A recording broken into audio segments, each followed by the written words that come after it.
The moment I saw his hand brush her lower back, something inside me cracked. Not loud, not explosive, but quiet and cold, like the snap of ice beneath a boot. It was late past midnight. My wife, Emma, had texted that she was working overtime again. She worked in corporate communications, often staying late for team deadlines. I believed her. I wanted to. But tonight, when I drove by her office just to bring her some coffee, I saw them, her and that coworker Liam, walking toward the elevator, laughing too close, whispering too softly. When his hand lingered, when she didn't move it away. That was the moment everything blurred. I didn't storm in. I didn't shout. I just sat in my car, gripping the steering wheel until my knuckles turned white, staring at the elevator doors as they closed on both of them. And just like that, my world, once predictable and safe, became a storm I couldn't name. The next morning, Emma acted as if nothing had happened. Her hair was wet from the shower, her perfume familiar, comforting, almost cruel. She kissed my cheek, told me she had another long day ahead. I nodded, unable to meet her eyes. "You okay?" she asked, pausing, holding her travel mug halfway to her lips. "Didn't sleep much," I said. "Maybe lay off the late-night news, huh?" she joked, then smiled faintly. "I'll call you later." Left. The sound of her car backing out was the loneliest noise I'd ever heard. For 3 days I said nothing. I told myself I'd misread everything. Maybe it was innocent. Maybe they were just close coworkers. I even looked through her phone one night. Something I swore I'd never do. She'd changed her password. That was new. I started noticing things. Her laughter when she texted, her sudden silences when I walked into the room. And one night when she came home late, she smelled faintly of whiskey. She said it was from a client dinner. But I'd seen the photos from that same night on Liam's social media. His arm draped around a woman who looked very much like my wife, blurred but unmistakable. The caption read, "When hard work pays off. Best team in the game." Her ring finger was visible. No ring. The night it all broke, the company hosted a networking event at a downtown hotel. Emma invited me, almost defensively, like she wanted to prove something. When we arrived, she looked stunning. Red dress, sleek hair, diamond earrings I'd given her for our anniversary. Liam was already there, leaning against the bar, talking to a group of people. When his eyes met hers, the air between them changed. It was subtle, but I felt it. Like static before lightning. Throughout the night, I caught glimpses.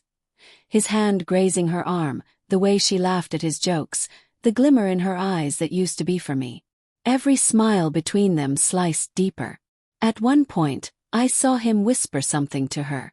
She blushed, bit her lip, then looked away when she saw me watching. That was it. I walked up to them. "Everything okay here?" I said, my voice too calm to be calm. Liam grinned, his tone dripping with mockery. "Just making sure your wife's having a good time.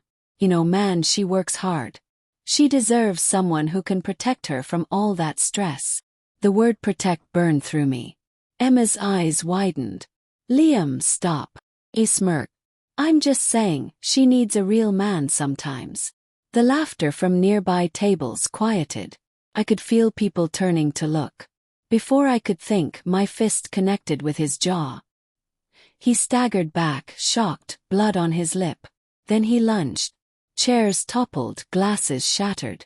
Security rushed in. When it was over, Liam was on the floor, groaning, clutching his ribs. They carried him out on a stretcher while Emma stood frozen, tears streaking her mascara. I wasn't proud. I wasn't relieved. I just felt hollow. That night she didn't come home. I sat on the couch till dawn, staring at the door, waiting for the sound of her key in the lock. Never came. When I called her, she didn't answer. When I texted, she read them but didn't reply. By morning I saw her post online. An image of sunrise captioned, "New beginnings are sometimes painful but necessary." That's when I knew. A week later, she returned to collect her things. She avoided my eyes, moving around the house like a stranger. "Emma," I finally said. "Was it ever just work?" She paused, clutching a box of photo frames. It started as work, and I don't know what it became. I laughed bitterly. You do know. You just don't want to say it. She set the box down, trembling. You weren't there anymore, Daniel. You were physically there but not there. I felt like I was living alone with a ghost.